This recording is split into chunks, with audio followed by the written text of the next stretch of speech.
BRS MLA మాజీ మంత్రి హరీష్ రావు గురువారం ఎస్ఎల్బీసీ టన్నెల్ వరకు చేరుకున్నారు. టన్నెల్ వద్ద రెస్క్యూ ఆపరేషన్ పనులను పరిశీలించిన అనంతరం మీడియాతో మాట్లాడారు. సహాయక చర్యలకు ఎలాంటి ఆటంకం కలగవద్దని ఇక్కడికి రాలేదని ఆయన తెలిపారు. ఘటన జరిగిన 6 రోజుల తర్వాత కూడా ప్రమాదంపై ప్రభుత్వం స్పష్టత ఇవ్వకపోవడంపై హరీష్ రావు మండిపడ్డారు. నేడు తమను అడ్డుకునే ప్రయత్నం చేస్తున్నారని, బాధిత కుటుంబాలను దాచిపెట్టారని అన్నారు.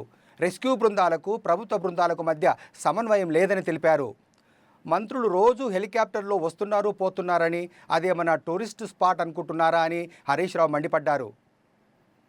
సరే, మీరు 8-10 మంది లోపల పోండి అన్నారు. 8-10 మంది లోపల పోయిన తర్వాత మళ్ళీ లేలే 5గురే పోవాలి, 6గురే పోవాలి, ఒకటే కారు పోవాలని మళ్ళీ అక్కడ మమ్మల్ని ఆపి మమ్మల్ని లోపల పోకుండా ఇబ్బంది పెట్టే ప్రయత్నం చేసినారు. మీడియా నిన్నటిదాకా మీరు లోపల ఉన్నారు సెట్ కింద, ఇవాళ మేము వస్తున్నామని మిమ్మల్ని కూడా బయటకు గంటేసినట్టున్నారు. అంతేనా? బయటకు పంపించారు మీడియాను కూడా, ఇలా బయటకు పంపించిన పరిస్థితి ఉంది. అంటే ఈ రకంగా కుటుంబ సభ్యుల్ని మేము కలుద్దామనుకుంటే వాళ్ళను కూడా కలవనీయకుండా ఇలా కుటుంబ సభ్యుల నుంచి కూడా ఇక్కడ నుంచి పంపించి వేసి దాచిపెట్టిన పరిస్థితి కనబడతా ఉంది. ఎందుకు అంత భయం? ఇవాళ ఒక ప్రతిపక్షం వస్తే ప్రధాన ప్రతిపక్షంగా బాధ్యతాయుతంగా మేము ఆ కుటుంబాలను ఓదార్చాలని, వారికి ధైర్యం చెప్పాలని, మాకు తోచిన సూచనలు ప్రభుత్వానికి ఇవ్వడానికి వస్తే ఎందుకు ఈ రకంగా మమ్మల్ని అడ్డుకునే ప్రయత్నం చేస్తున్నారో ఆ కుటుంబ సభ్యుల్ని దాచిపెట్టే ప్రయత్నం చేస్తున్నారు. ఇవాళకి 6వ రోజు మేము లోపలికి వెళ్ళి ఎన్డీఆర్ఎఫ్ టీంతో కలిసాం. సరే, నేను ఎన్డీఆర్ఎఫ్ సిబ్బందిని మనస్ఫూర్తిగా అభినందిస్తున్నా. వాళ్ళు చెప్పారు చివరి పాయింట్ వరకు మేము ఆల్మోస్ట్ 10 మీటర్స్లో చివరి పాయింట్లో 1.2 మీటర్స్ మాత్రమే స్పేస్ ఉంది. అక్కడి వరకు కూడా పాక్కుంటూ వెళ్ళి చూసాము, అక్కడ ఆక్సిజన్ లేదు, అక్కడి వరకు కూడా వెళ్ళి వచ్చామని చెప్పి ఎన్డీఆర్ఎఫ్ బృందం మాకు ఎక్స్ప్లెయిన్ చేసినది. వారి ప్రయత్నాన్ని నేను తప్పకుండా అభినందిస్తా ఉన్నా. అయితే అక్కడ అర్థమైంది ఏంటంటే, నేను చాలా మందిని కలిసాను. రైల్వే టీం ఉంది అక్కడ, సింగరేణి టీం ఉంది అక్కడ. అసలు మొత్తంగా చూస్తూ ఉంటే గత 5-6 రోజుల నుంచి వివిధ బృందాల మధ్య ప్రభుత్వం సమన్వయం సాధించడంలో పూర్తిగా ఫెయిల్ అయింది.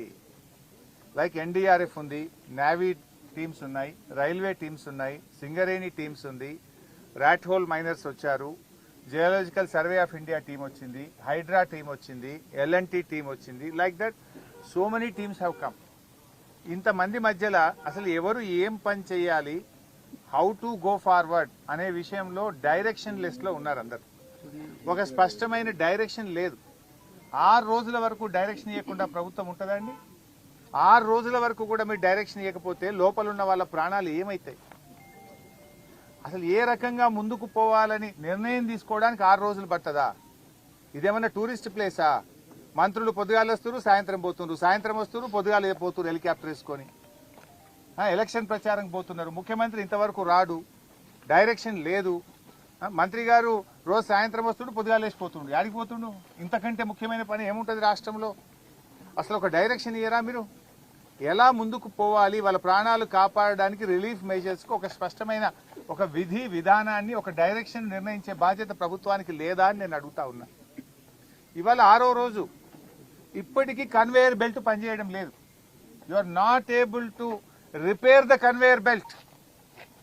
6 రోజులు పడుతుందా కన్వేయర్ బెల్ట్ రిపేర్ చేయడానికి?